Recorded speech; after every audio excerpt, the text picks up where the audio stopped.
¿De qué pueblo vamos a hablar hoy, Pelu? Y de la región santiagueña, de la región tucumana, parte de Salta también.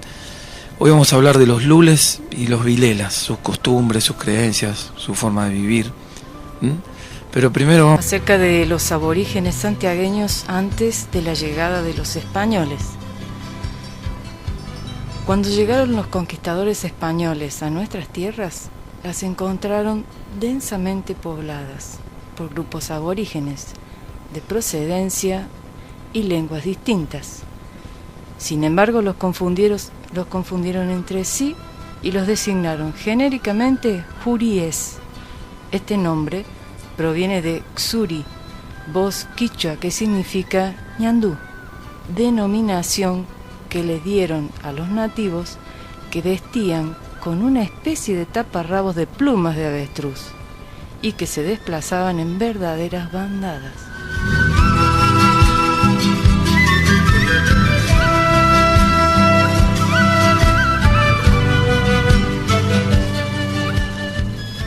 Por ese motivo, los españoles llamaron a la región de los juríes, pero en realidad los pueblos que allí habitaban eran completamente distintos. Los dos grupos más importantes eran los tonocotes, que ya hablamos en otro programa, y los lules.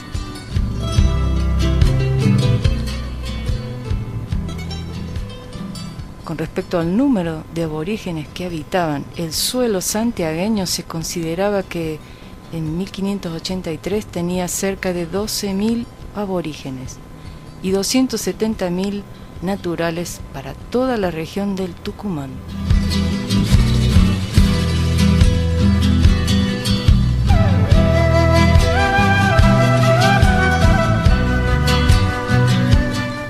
De espíritu aguerrido, fueron repartidos en grupos a la llegada de los españoles, u organizados en reducciones, instituciones establecidas en Santiago del Estero por los jesuitas, con el objetivo de catequizar a los indios e iniciarlos en el trabajo de la tierra y artesanías. La primera reducción en territorio santiagueño fue la de Vilelas, fundada en 1728 a orillas del río Salado.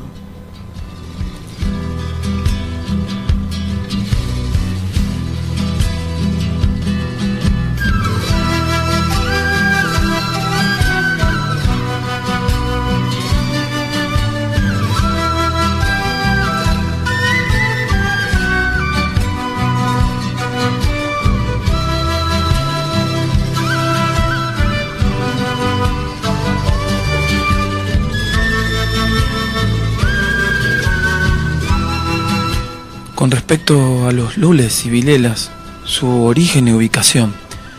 Antes de la llegada de los españoles, grupos de pueblos huérpidos, chaqueños, comenzaron a desplazarse hacia el oeste y hacia el sur, empujando y sometiendo a las tribus así asentadas.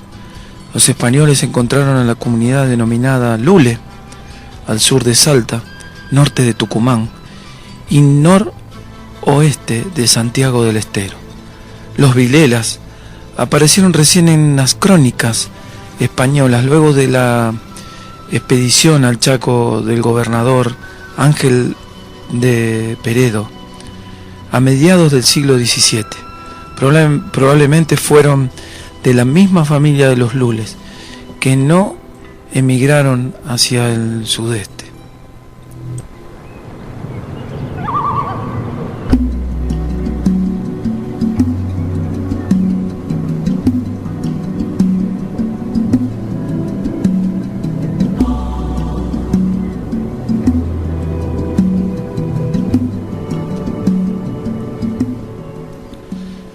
Con respecto a los lules, hoy, por ejemplo, hay un pueblo cerquita de San Miguel de Tucumán que se llama San Isidro de Lules, y justamente ellos dieron su nombre.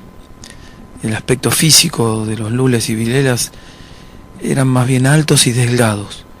Los hombres andaban desnudos, como bien dijiste, Amalia, o usaban una especie de pollerita de plumas de avestruz, o el surí, ñandú, de esa zona, que muchos nativos de estas zonas pintaron en sus pinturas rupestres, señalando un poco su forma de vida, sus costumbres. Era lo que principalmente querían dejar reflejado en estas pinturas rupestres. Las mujeres se cubrían con una especie de delantal tejido con fibra gruesa de chaguar, que es una planta muy parecida a la aloe, que la tenemos por aquí también, y que sus hojas se desfibran, se secan y después se pueden hacer hermosos tejidos. Las mujeres usaban eso.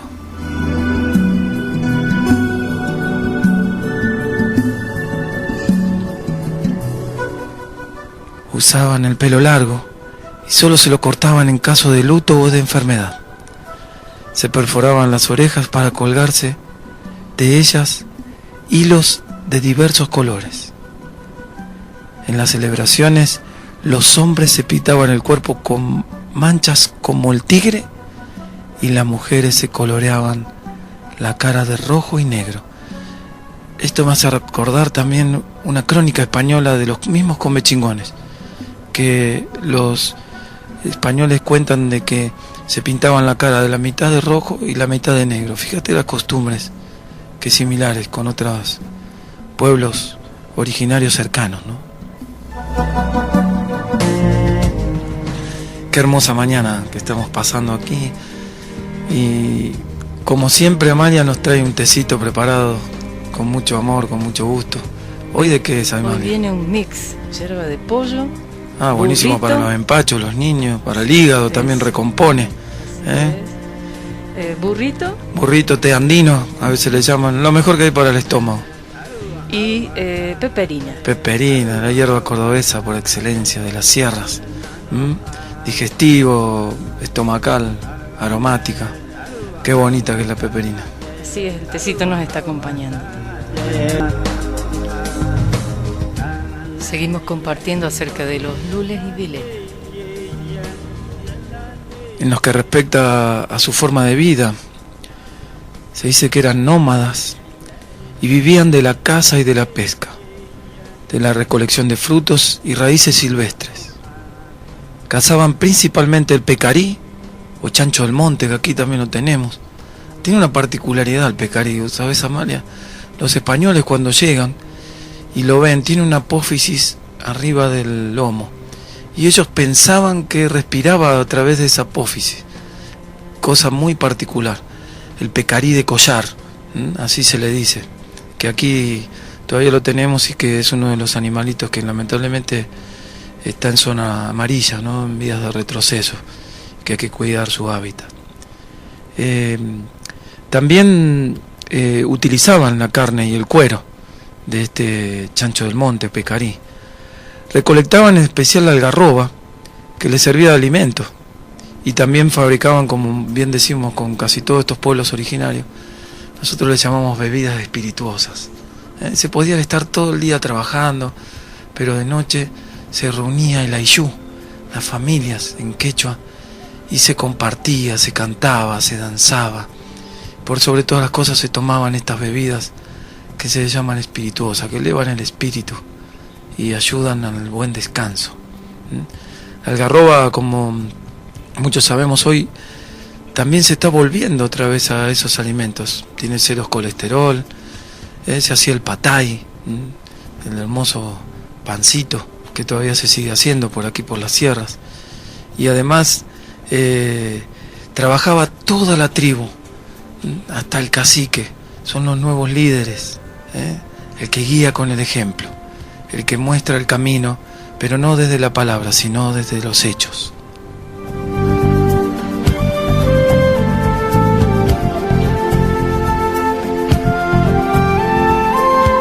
Está bueno que volvamos nuevamente a eso, ¿no? A vivir con nuestros actos, que enseñemos a través de eso. También recogían de los árboles la miel silvestre o la miel de palo. Se dice que utilizaban, como muchos pueblos originarios, prendían un fuego en la parte de abajo de los árboles, que había como especie de colgados, que las abejitas o las avispas de esa época, porque la abeja fue introducida por el español, la abeja europea,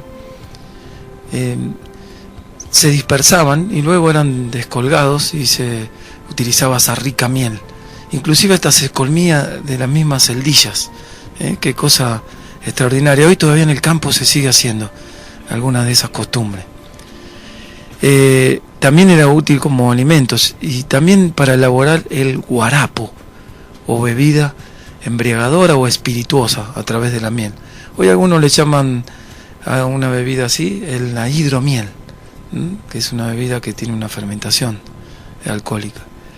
Entre sus armas el arco y la flecha, la lanza, la macana, que era una especie de garrote de madera dura, muchas veces hechas con quebracho, algarrobo, que muchos pueblos originarios, sobre todo de esta zona, utilizaron muy bien. Los lules y los vilelas eran de carácter alegre, cantaban y bailaban con frecuencia, dicen las crónicas, inclusive hasta las mismas españolas, ¿no? Realizaban fiestas y ceremonias en las que bebían copiosamente hasta emborracharse. Bueno, ahí ya... Pero si después se iban a dormir, estaba todo bien. Los ancestros nos dicen que tenemos que volver a recuperar eso. Como dice nuestro amigo Alberto, ¿no? El que canta sus males espanta. Tenemos que volver, es un gran antídoto ante la depresión, ante la angustia y tantos males que tenemos hoy de la mente que creamos nosotros mismos, que es el bailar, el cantar, el contar historias, el silbar nuevamente, el vivir en alegría, porque así atraigo lo mejor para mi vida.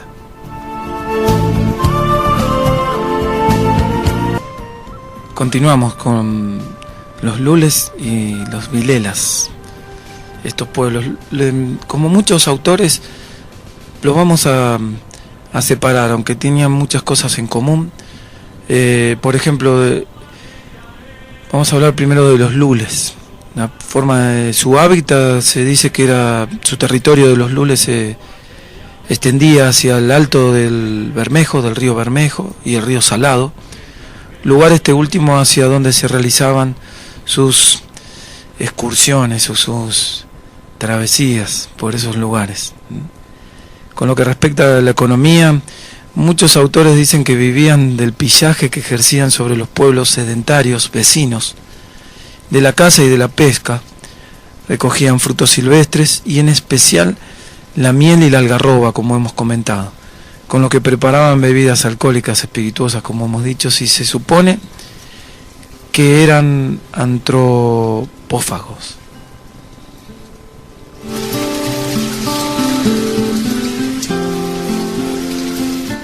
Con respecto a sus viviendas de los lules, tenían poblaciones con chozas, rodeadas de empalizadas y postes labrados y pintados.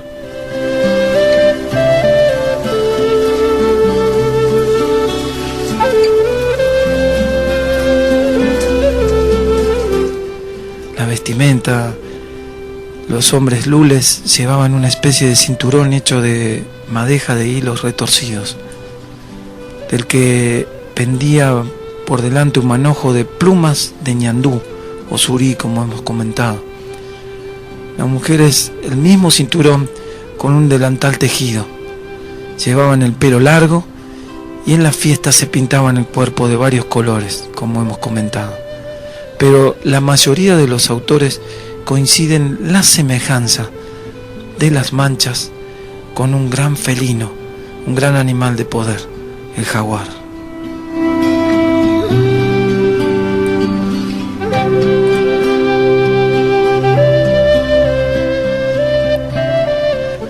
En lo que respecta a su organización social, el casamiento se realizaba tomando simplemente a la mujer, sin pedirle a sus padres. Pero existían y exigían muchas veces los caciques que así fuera. Buen método.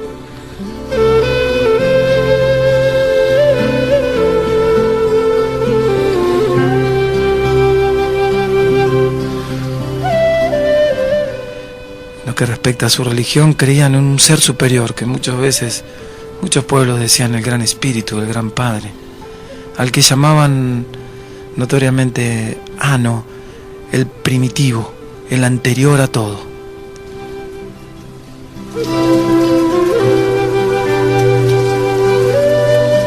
Cuando ocurrían eclipses de sol, creían que un pájaro grande abría sus alas cubriéndolo, al Tata Inti, al Padre Sol.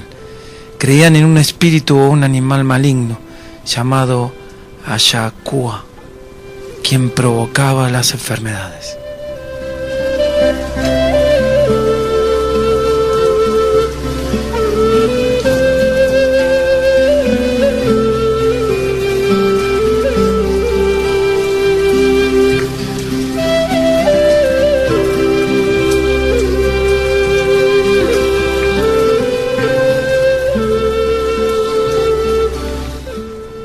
Respecto de los vilelas, el hábitat fue la parte occidental del Chaco.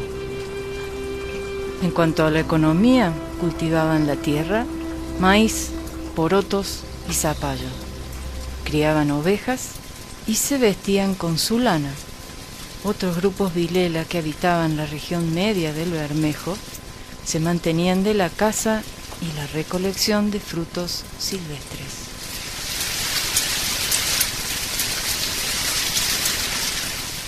Las viviendas eran grandes chozas colectivas, donde vivía toda la parentela, y que tenían tantas puertas como familia habitaban en ellas. Las aldeas eran muy grandes.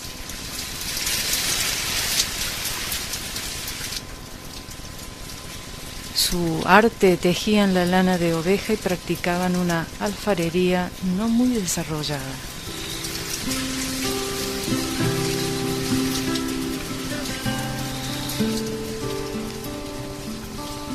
En cuanto a su organización social, tenían caciques que eran hereditarios.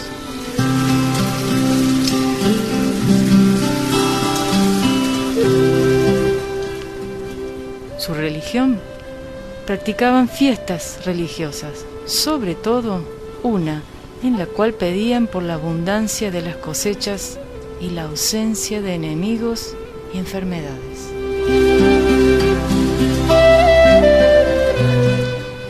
Qué sana costumbre esta de los pueblos aborígenes de pedir con el corazón, confiar en la abundancia, en la providencia.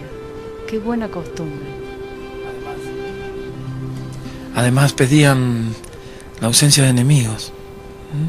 Qué importante eso.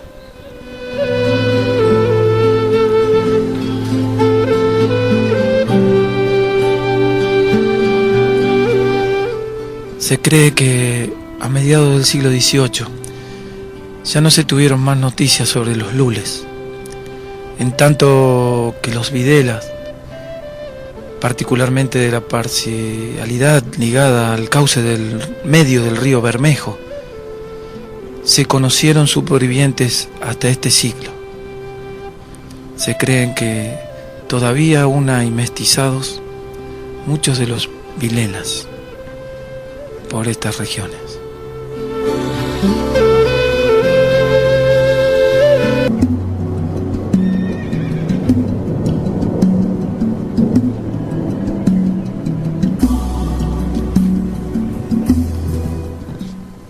Como es costumbre ya en nuestro programa traer las reflexiones de algún cacique, algún sabio, que con palabras sencillas nos hacen reflexionar.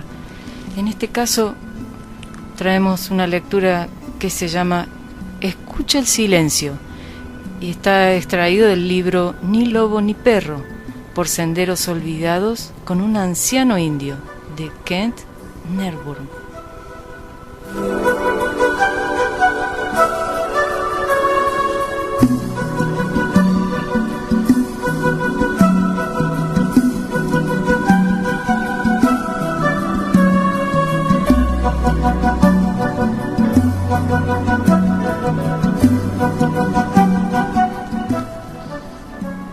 Escucha el silencio, dice el anciano.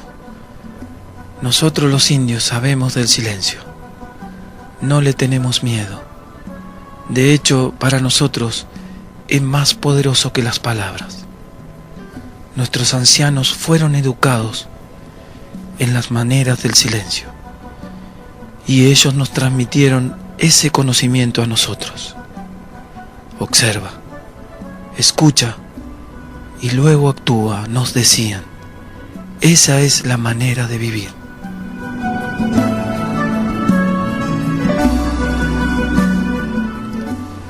Observa a los animales para ver cómo cuidan a sus crías.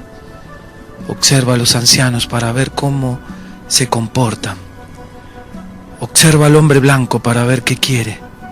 Siempre observa primero, con el corazón y mente quietos, y entonces aprenderás. Cuando hayas observado lo suficiente, entonces podrás actuar.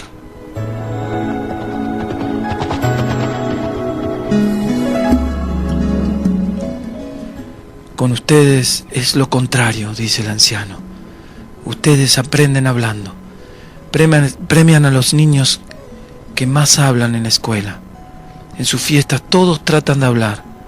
En el trabajo siempre están teniendo reuniones en las que todos se interrumpen a todos. Y todos hablan 5, 10 o 100 veces.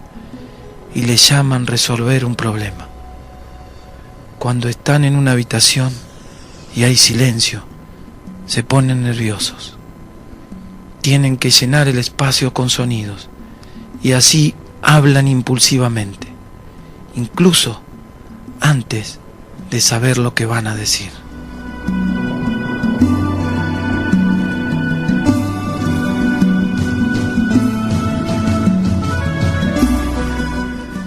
A la gente blanca, dice el anciano, le gusta discutir.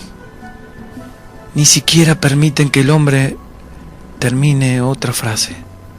Siempre interrumpe. Para los indios esto es muy irrespetuoso e incluso muy estúpido. Si tú comienzas a hablar, yo no voy a interrumpirte. Te escucharé. Quizá deje de escucharte si no me gusta lo que estás diciendo, pero no voy a interrumpirte. Cuando termines, tomaré mi decisión sobre lo que dijiste, pero no te diré si estoy o no de acuerdo, a menos que sea importante. De lo contrario, simplemente me quedaré callado y me alejaré.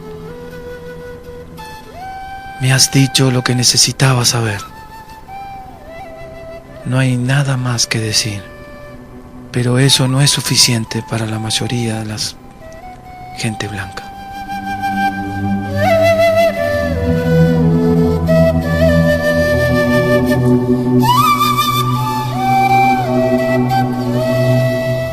Termina diciendo el anciano, la gente debería pensar en sus palabras como si fueran semillas. Deberían plantarlas y luego permitirles crecer en silencio. Nuestros ancianos nos enseñaron que la tierra siempre nos está hablando, pero que debemos guardar silencio para escucharlo. Existen muchas voces, además de las nuestras, muchas otras voces. Aquíétate y escúchalas.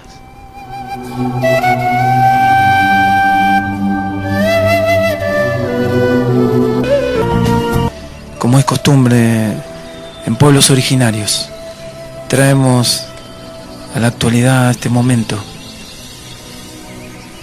alguna leyenda, historia, creencias, en este conocimiento y sabiduría ancestral de estos grandes pueblos.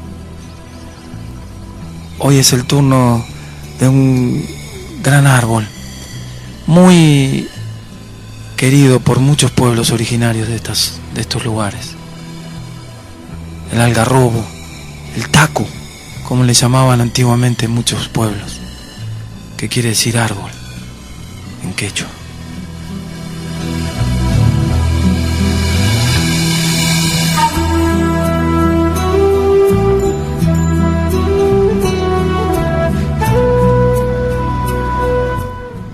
En busca del origen del algarrobo, la leyenda se remonta a tiempos inmemoriales para mostrarnos cómo la perseverancia convirtió el sueño de una doncella quechua en cobijo y alimento para su pueblo.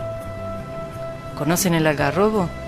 Es un árbol alto, de tronco leñoso, que da unos frutos en forma de vainas marrones. Llama la atención por sus frondosas ramas, que dan sombra placentera durante los medios días del verano.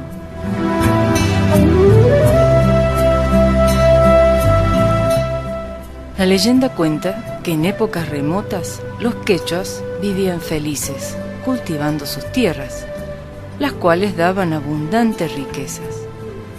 Ellos estaban sanos y vigorosos. Un día, los hombres fueron dejando de trabajar la tierra y de cuidar los árboles. Habían olvidado las tareas cotidianas, mareados con las excesivas riquezas. Ya no rendían honores a los dioses ni levantaban altares para recordarlos siquiera. Se dedicaban a los festejos y diversiones permanentemente. El cacique entendió lo que sucedería y les habló a los hombres, pero nadie lo escuchó. Pasaba el tiempo y nada cambiaba, hasta que un día el dios Inti, enojado, arrojó sus rayos quemando la tierra, deshojando los árboles y convirtiendo las reservas de granos en polvo. La desolación amenazaba con extinguir al pueblo que había olvidado sus deberes. Tuca, hija del cacique, que había pasado los días junto a su padre ya enfermo y tratando de que la gente entendiera que debía volver al trabajo, desesperada rezó a la Pachamama para pedirle que no permitiera la muerte de su gente, que la ayudara a salvarlos. Luego se quedó dormida de tanto llorar. Soñó. Entonces la gran diosa le decía: recoge los frutos del árbol que la cobije, que eran la salvación de su pueblo. Tuca despertó y vio que un árbol enorme le hacía sombra. De sus ramas pendían vainas marrones. Sin perder un momento, la muchacha recogió los frutos y corrió a llevárselos a su gente. Así fue que salvó la tribu. El árbol, venerado como sagrado, los alimentó y llevó el nombre de la indiecita, que con su perseverancia lo había merecido. Taco, vocablo quechua, es algarrobo para nosotros, y con ese nombre recordamos la salvación de un pueblo que se equivocó hace mucho, pero mucho tiempo.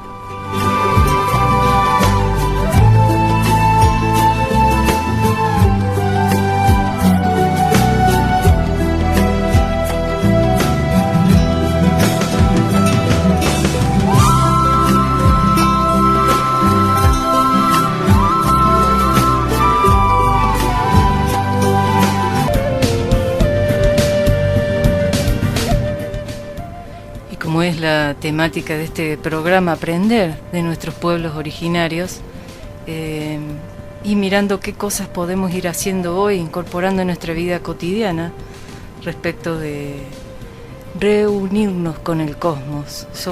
Decimos muy comúnmente somos uno, pero no lo vivenciamos en la realidad.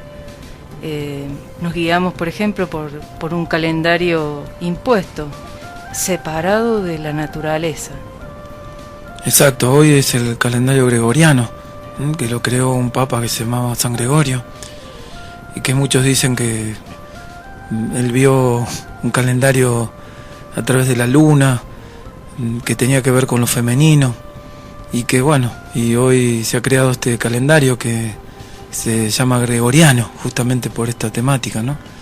No se trata, ni tampoco es nuestra intención, el de separar esto, sino el de interactuar entre las creencias y las costumbres de distintos pueblos, de distintas religiones. Y hoy queremos volver un poquito más a los ciclos lunares, ¿no? La mamaquilla, la madre luna, como se le dice en quechua. ¿Y hoy qué tenemos, Amalia, a partir de la luna? Innegable la presencia de sus ritmos en nuestra vida, en nosotros, en los líquidos de nuestro cuerpo, en los líquidos del planeta y en todo lo que tenga que ver con la Tierra. Personalmente me guío con un calendario de Pro Huerta, del INTA. Es una agenda de la huertera y el huertero, que día a día nos va aconsejando qué actividades son las propicias para la Tierra. Entonces yo quería compartir en particular en esta fecha, por ejemplo, hoy 14 el Sol entra en Tauro, y sin entrar en detalles de astronomía ni astrología, lo que recomienda hoy es trabajar en lo que es la raíz hasta las 20 horas de hoy. Y hasta mañana a las 21 dejar descansar la tierra. Son periodos en los que recomiendan no tocar, ni siquiera para el riego, no tocar la tierra. Lo que sí se puede hacer en estos periodos de descanso es trabajar con los yuyos, no arrancándolos de raíces, sino al sesgo.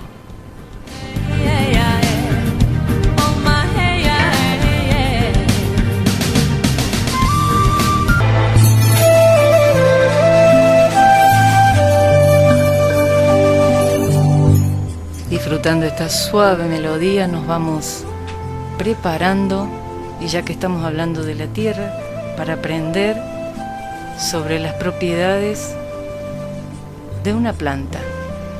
Hoy vamos a hablar de la muña muña.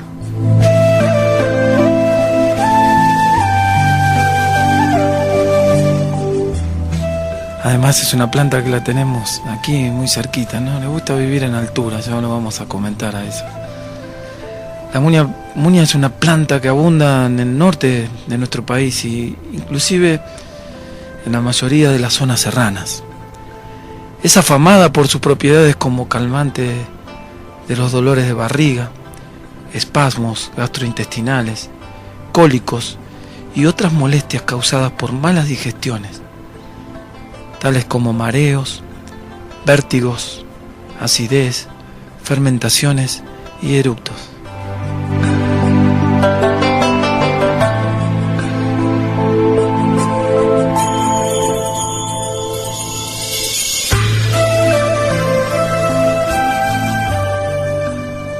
También se dice que regulariza las menstruaciones atrasadas o exiguas, que también tiene cualidades muy benéficas para actuar como excitante, o sea, afrodisíaco, en este caso para ambos sexos.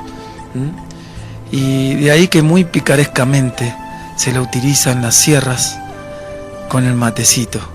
Muchas veces se dice: le puse un poquito de muña muña.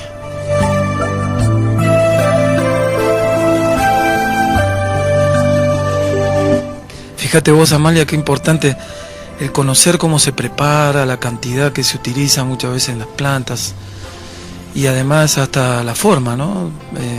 Infusión o cocimiento. En este caso esta planta, si se la utiliza en forma de infusión, actúa para una cosa, y si se la utiliza en cocimiento o de cocción, como muchas veces le decimos, es para otra. Prestemos atención a esto.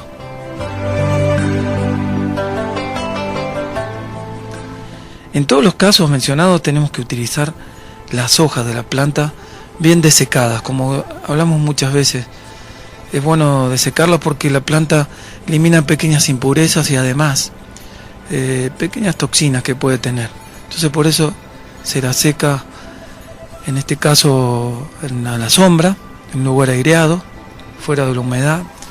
Y como es una planta que se puede utilizar las hojas y pequeños tallitos tiernos, pero principalmente las hojas, se pueden hacer atados y colgarlos al revés, como en el caso de la peperina y otras plantas más.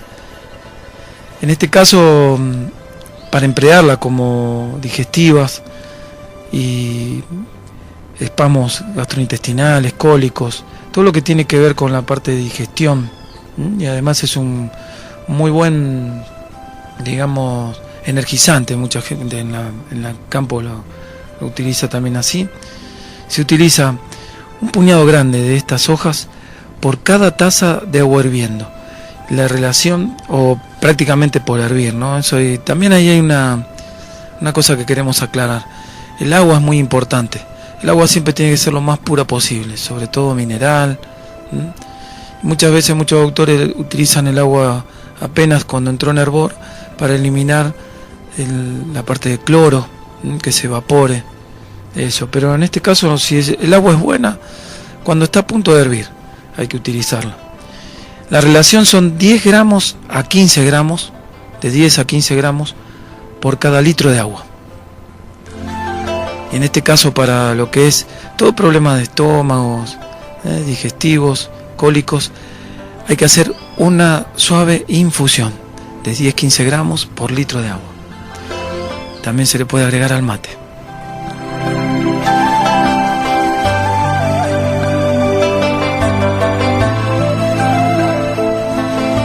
Pero en el caso de la parte de que se llama emanagoga, o sea, para regularizar menstruaciones, o como afrodisíaca, estimulante sexual, se hará un cocimiento o decocción con la misma cantidad de hojas, pero haciéndolo hervir, en este caso durante 2 o 3 minutos.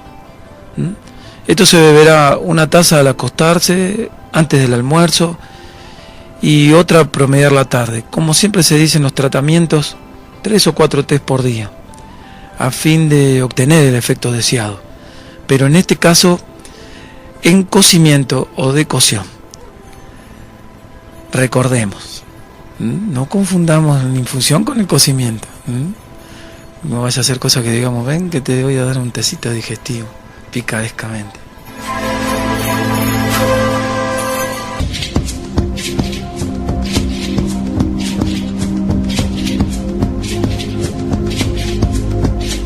Los tratamientos prolongados se dicen que tienen efectos benéficos y lo mínimo que tiene que utilizarse muchas veces es en un mes o 40 días. Y libres del alcohol, del azúcar y de exceso de alimentos, ¿no? La muña muña, una hermosa planta que tenemos por nuestra zona, tiene una particularidad, le gusta vivir en altura, arriba de los 1400, 1500 metros. No le gusta tanto el bosque serrano, le gusta más bien el pastizal de altura. Aquí lo encontramos por la parte de atrás del Cerro Uritorco, Puesto Pavón, en la zona de Tramontana, arriba en partes altas de las sierras. Y tengamos mucho cuidado con ella, no la utilicemos como otras plantas, tratemos de cortarla bien, de no arrancar, de protegerla. Es una hermosa planta que tenemos en nuestras sierras, la muña muña.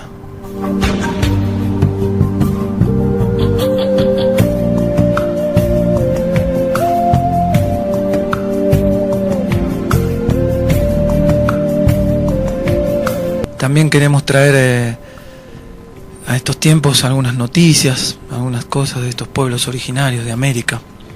Y hoy es el turno, Amalia ha preparado algo que salió en estos días y que bueno, que dentro de todo también causó bastante conmoción, ¿no? Amalia.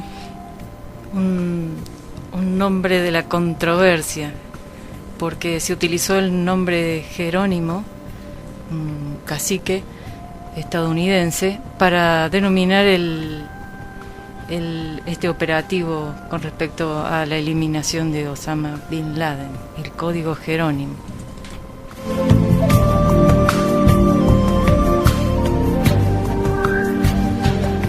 Y en esta realidad de hoy me parece que tenemos que estar muy atentos a los signos y a no dejarlos pasar por alto, no dejarnos envolver, no escuchar lo que nos quieren hacer escuchar, sino detenerse, analizar y poner las cosas en su lugar, simplemente eso. Esto viene también a que los pueblos y un jefe de los Cheyenne hizo el reclamo al gobierno de Estados Unidos por el nombre que utilizaron, Jerónimo en este caso. Vamos a mirar un poquito quién fue Jerónimo. Nació el 16 de junio de 1829 en Arizona y murió a los 79 años. conocido como un famoso guerrero apache.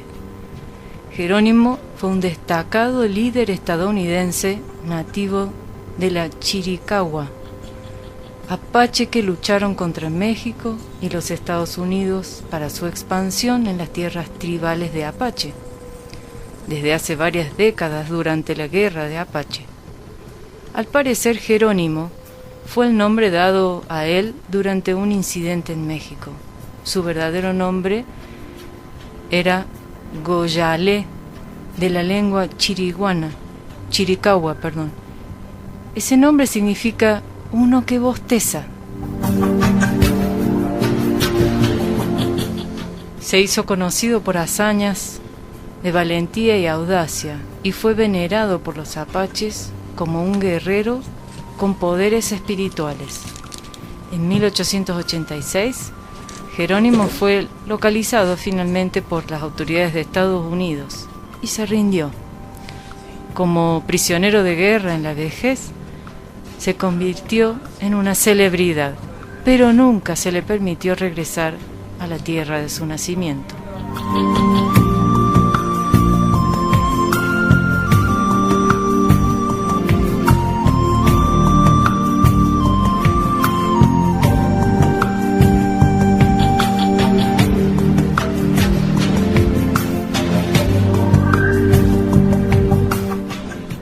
El ejército de Estados Unidos utiliza el nombre de Código Jerónimo de la operación para eliminar a Osama Bin Laden durante la incursión que mató al líder de Al Qaeda este año, hace poquito. Pero su uso ha molestado a algunos americanos nativos. Ellos dicen, equiparar Jerónimo con Osama Bin Laden es una calumnia imperdonable para los nativos de América y su líder más famoso de la historia.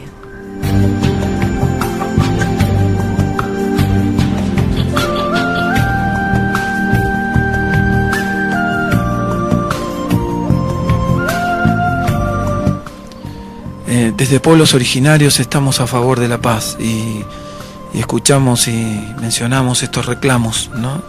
No estamos a favor ni tampoco estamos en contra de la guerra, como decía una gran maestra. Simplemente estamos a favor de la paz.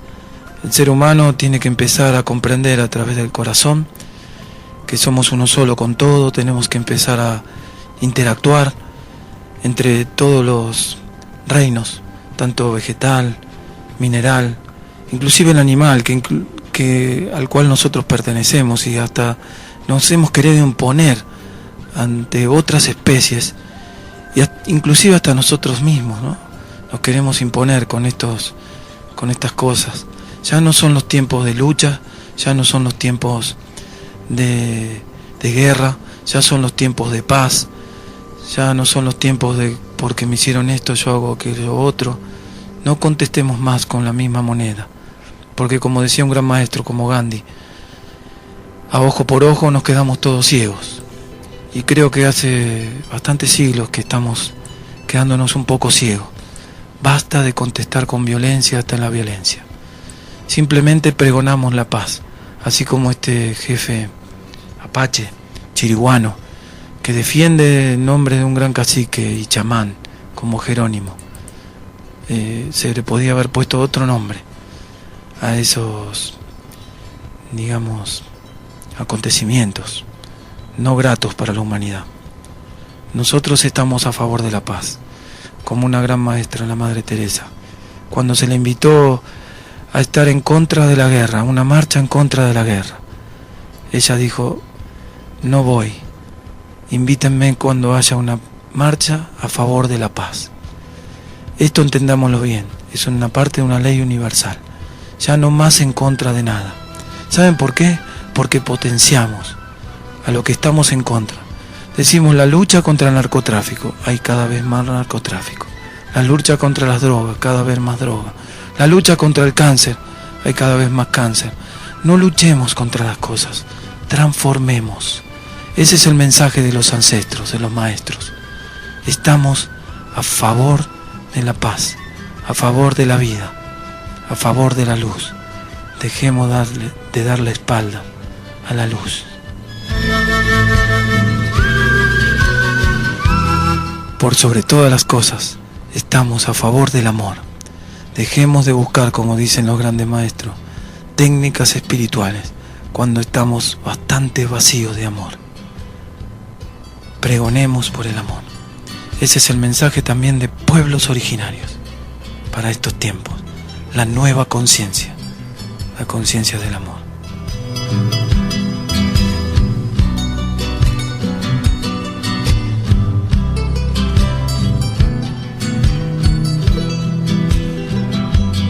También recordamos que nos pueden escribir, Amalia, inclusive durante la semana, a pueblosoriginarios.fm@yahoo.com.ar, y nos pueden pedir música, como nos han mandado, por ejemplo, esto de Escucha el Silencio.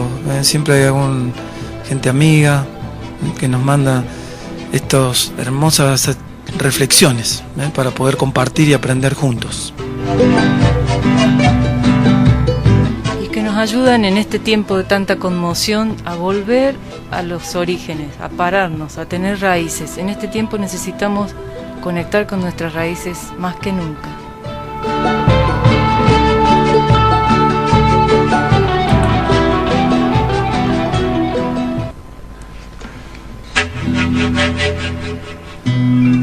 Y nos estamos despidiendo con este hermoso tema que es Come Chingón. Escuchemos muchas veces la letra de esto, ¿no?, que fue transmitida por los ancestros. Así lo siento desde mi corazón. Y lo que piden, ¿no? Damos las gracias a todo el pueblo de Capilla del Monte, a todos los hermanos. Damos las gracias a Disquería Uritorco, porque nos acompaña, porque auspicia este programa. Ya vamos a tener algunos auspiciantes más también. Disquería Uritorco está en la Diagonal Buenos Aires 162 y el teléfono es 035-48481325. A todos los hermanos de la radio, también a los compañeros, Alberto, Eduardo, a Félix Novela que nos abre este espacio, a Patricia. Agradecemos infinitamente esta oportunidad, este presente, que es un regalo. Donde vuela el cóndor y el guaira sopla a su lado, se oyen allí las voces de los nativos pidiendo que se respete la tierra en nombre de sus ancestros.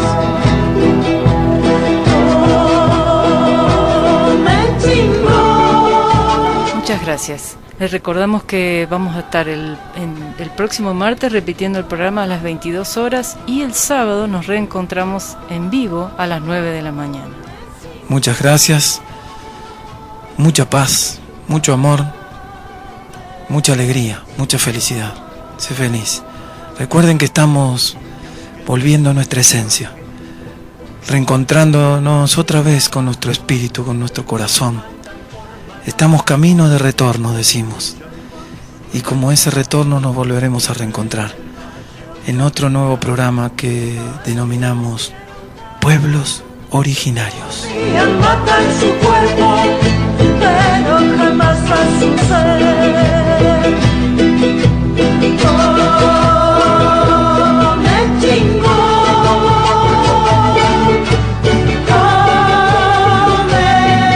chingón,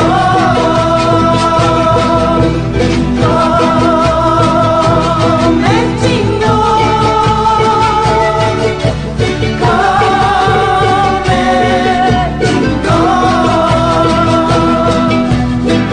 en el cerro Uritorco, cima del cerro sagrado, donde vuela el cóndor y el guaira sopla a su lado. Se oyen así las voces